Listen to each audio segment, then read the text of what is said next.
Ladies and gentlemen, I have a huge announcement to share with all of you. Okay, we have finally found a new distributor for the TechSource mousepads after 5 months of searching. Not only are the international shipping charges a lot less for you guys, but you're also getting a higher quality pad. The designs are more sharper, better stitching transitions, more vibrant colors, and they have much better glide than before. Not to mention they are machine washable. Just toss it in the washer with cold water for 5 minutes and they're good as new. So if you guys haven't picked one up yet, now is the best chance. TechSource.tech/store or just click the link below.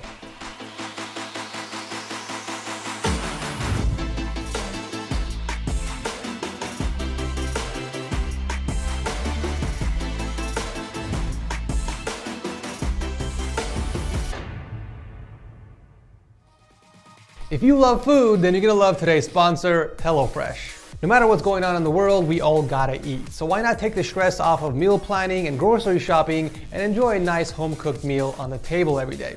HelloFresh pre-packaged and pre-portioned meals can do this. HelloFresh offers 50 weekly menu and market items to choose from each week, so you're not always eating the same thing.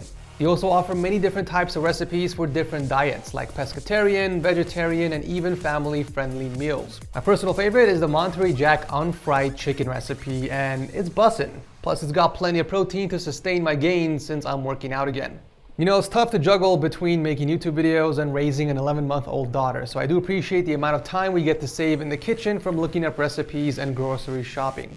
So try them out for free, you guys. That's right, if you use my link below or just go to HelloFresh.com and put in the code POGTechSource16, you can get up to 16 free meals plus 3 surprise gifts across 6 HelloFresh boxes and free shipping. Pretty confident you guys are gonna love it.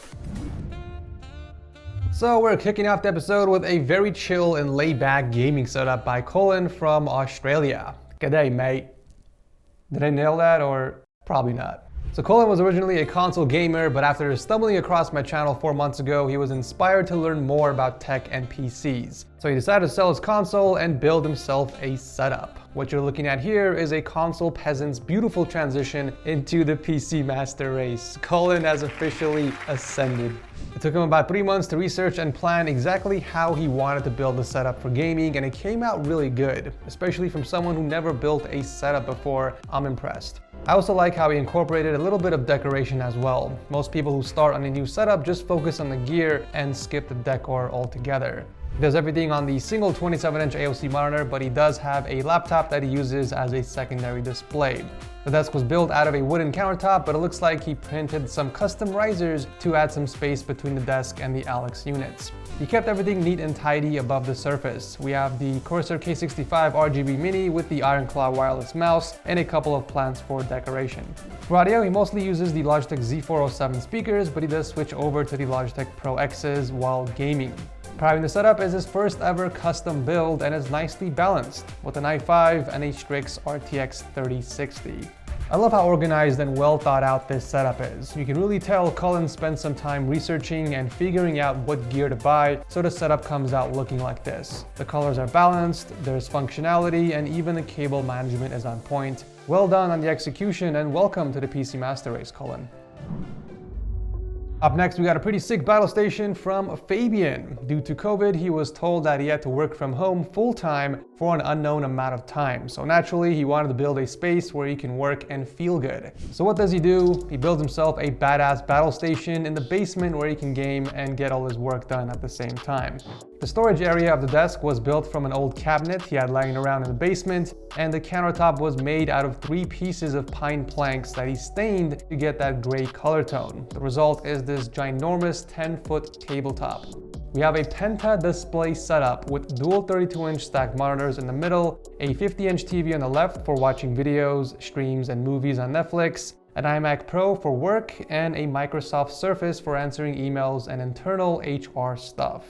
Taking a closer look at the main console area, we can see the Logitech G213 keyboard paired with a G502 Hero mouse, with a hole drilled in the mousepad to pass through the cables.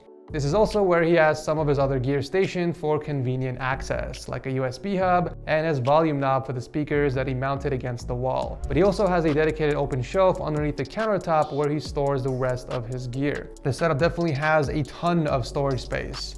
Now it doesn't say that he streams in the notes, but it kind of looks like he does. He's got a few desk lamps facing him, which I assume are his key lights. He's got a mic as well, and his phone hooked up to an arm, which might be his webcam. So yeah, it's a pretty decent streaming setup as well. The only downside with the setup is that the iMac is blocking the view of the PC, which is one of the things that pains me personally, only because I value PCs and I think they should be proudly displayed, even if it's a pre-built. A minor nitpick on an otherwise epic battle station. Thank you, Fabien, for sharing this with us. Up next is Jonny from Derby, UK, showing off his pretty badass streaming setup. So he's a content creator by day and a bar supervisor by night. It must be a good feeling clocking off from supervising people to come home and kick back and relax at this setup. I do have to admit though, we have an interesting layout. To start off, he's using triple monitors, but they are spaced out across the desk. I can see why he didn't put the right monitor at an angle so it's more comfortable to him, because it would block the view of the PC. But the least you can do is rotate the vertical monitor on the other side so the chin is facing the opposite direction. This way you can minimize the bezels between both displays. I can't say I approve the monitor layout, but if it works for you, then that's all that matters.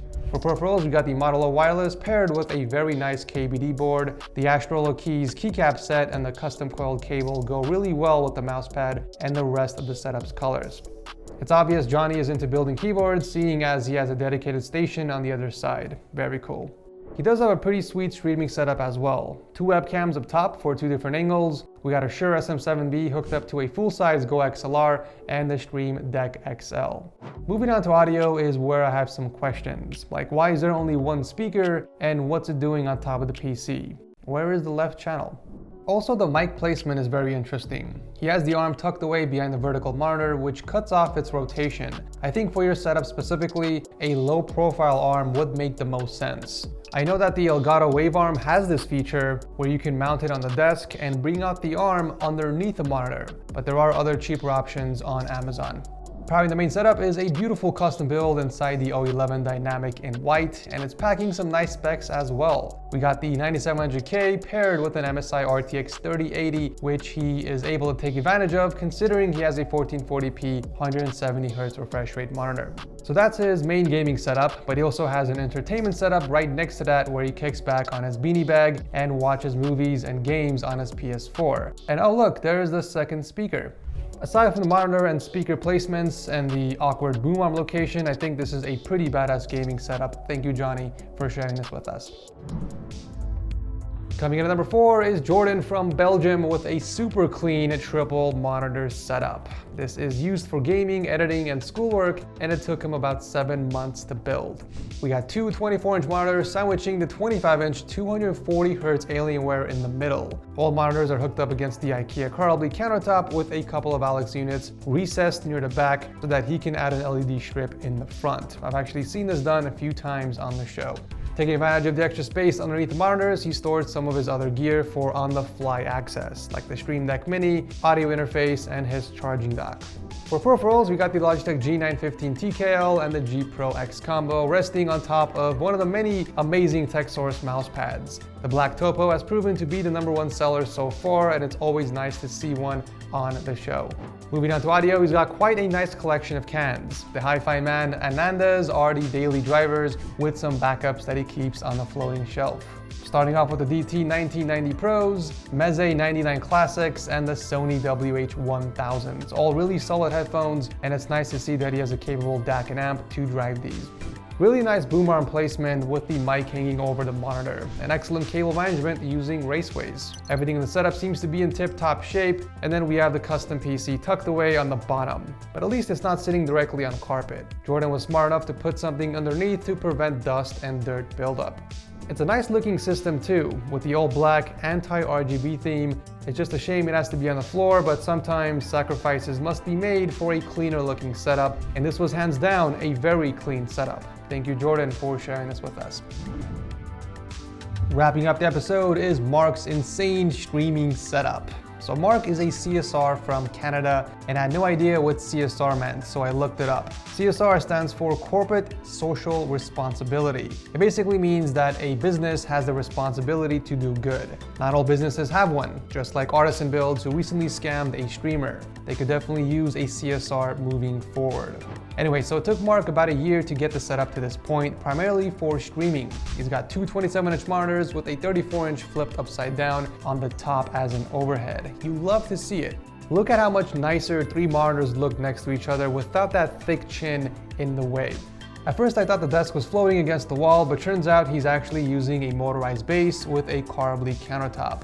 I don't see that many setups with edge-lit desks, but it's nice to see that Mark actually took the effort in diffusing the lights with a raceway. We do have another keyboard enthusiast on the show, judging by some of his previous builds that he displayed, but the daily driver is currently the Drop Carina with Gateron Blacks paired with the Logitech G Pro Superlight. Now for some people, the peripherals are everything. After all, it's the most used gear in any setup, so it makes me happy to see the same level of appreciation and effort spent here as well. I mean, the mouse sticks out like a sore thumb, but everything else from the keycaps to the colors of the mouse pad and the wrist rest blend in so well together. I like to think of the peripherals as the entrance to the setup. So in my eyes, there has to be a smooth transition from the starting point, which I believe is the keyboard and mouse, to the rest of the setup. I strongly believe that we're going to see more custom keyboards out there as the market continues to grow and inspire us. Moving on to audio, the setup doesn't use any speakers, but instead relies on 4 different pairs of headphones. The main set of cans are the Beyerdynamic DT990s. We also got the Astro A50s and the Razer Nari Ultimates for gaming, and then lastly the M50Xs for display. For the streaming side of things, he does have a Blue Yeti mic in the corner and 2 ring lights up top. One for the face cam and a secondary one used as an overhead light for the peripherals. No complaints when it comes to the cable management. I mean, I do see one cable in the center, which is the main cable for the motorized desk, so it's to be expected. And then finally, we got the PC powering everything. It's a custom build featuring the Ryzen 7 3700X and the RTX 2080 Super. A nicely designed streaming setup that's executed very well. Thank you, Mark, for sharing this with us. As a reminder, you guys can always pick up a cheap Windows CD key for less than $15. Just click on my link below and use the code TS20 for an extra 20% off. Once you get your CD key, just visit the activation settings in Windows and change your product key. It's that simple. And that will wrap up today's video. I'm actually not going to do an outro and instead remind you guys that we have new pads for sale on the website. Much cheaper international shipping cost, higher quality pad. Check it out, dealsource.tech/store. And I'll see you guys very soon in the next one. Peace.